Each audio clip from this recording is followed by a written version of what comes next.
नमस्कार छात्रों, आज हम हमारे हिंदी व्याकरण में काल यह पढ़ने वाले हैं। तो काल यानी क्या और काल के जो तीन भेद है उनकी अभी हम एक एक करके जानकारी प्राप्त करेंगे। काल यानी क्या? क्रिया के जिस रूप से क्रिया के होने के समय का बोध होता है उसे काल कहते हैं। यानी एक प्रकार से क्रिया जिस समय में हो रही है तो हमें यह बोध कराने के लिए जिस समय का हम इस्तेमाल करते हैं या जिससे हम समझते हैं तो उसे कहा जाता है काल। यानी जिस समय क्रिया हो रही है उसका बोध कराने वाला समय यानी क्या कहलाता है? काल। उदाहरण पर जैसे मतदान आज होगा, यानी यहाँ पर हमें क्रिया जो है तो मतदान होने की जो है यह समझ में आ रही है, लेकिन उसका जो समय है तो हमें यह समझ में आ रहा है कि मतदान आज होगा।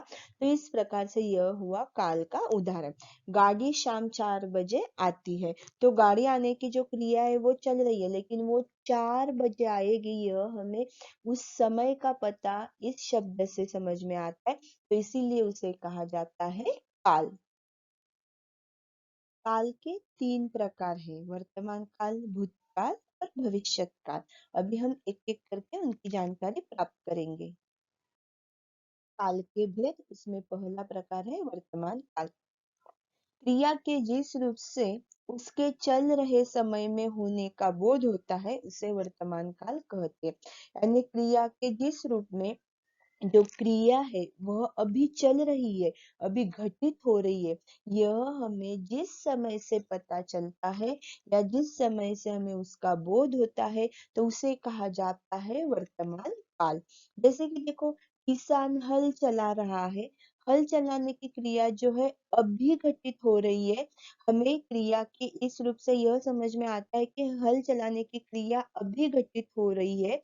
उसी के बाद प्रणव सैर कर रहा है, तो प्रणव सैर जो है अभी वह कर रहा है, यानी जो क्रिया है वह इस समय में घटित हो रही है। यह हमें जिस क्रिया से या जिस समय से समझ में आता है तो उसे कहा जाता है वर्तमान काल।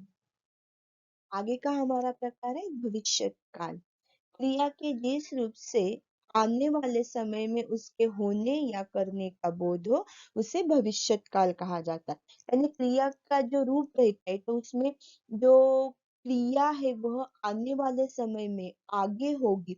यह हमें जिस एक प्रकार से समय से या शब्द से समझ में आता है तो उसे कहा जाता है भविष्यत काल। यानी क्रिया क्या होगी? आगे होगी। यह हमें जहाँ पर समझ में आता है तो उसे कहा जाता है भविष्यत काल। नेहा खाना बनाएगी, खाना बनाने की क्रिया है वो क्या होगी? नेहा बनाएगी, लेकिन वो आगे बनाएगी, यानी अभी नहीं लेकिन थोड़े समय के बाद दोपहर को तब वह खाना बनाएगी। माता जी खिलौने लाएगी, यानी खिलौने लाने की क्रिया है वह भी क्या होगी? कि आने वाले समय में होगी। तो इस प्रकार से यह क्या है? भविष्यत काल के उदाहरण है। भूतकाल क्रिया का वह रूप जिससे कार्य के पूर्ण होने का पता चले उसे भूतकाल कहते हैं।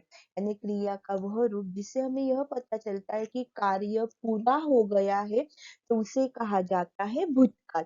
जैसे हम मुंबई घूमने गए थे, घूमने की क्रिया क्या हो गई है? पूरी हो गई है, घूमने का कार्य पूरा हो गया। मैंने गृह कार्य कर लिया, यानी एक प्रकार से मेरा जो गृह कार्य था वह मैंने लिख कर पढ़कर पूरा कर लिया।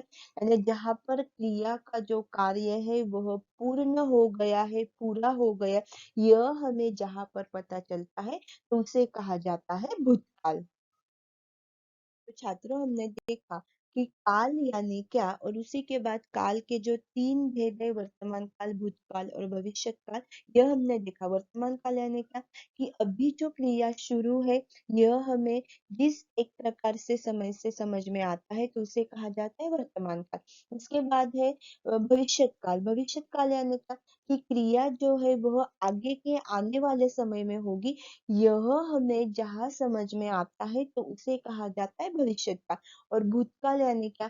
कि क्रिया जहाँ पर समाप्त हो गई है, पूरी हो गई है, यह हमें जहाँ समझ में आता है, जिस समय से समझ में आता है तो उसे कहा जाता है भूतकाल। धन्यवाद।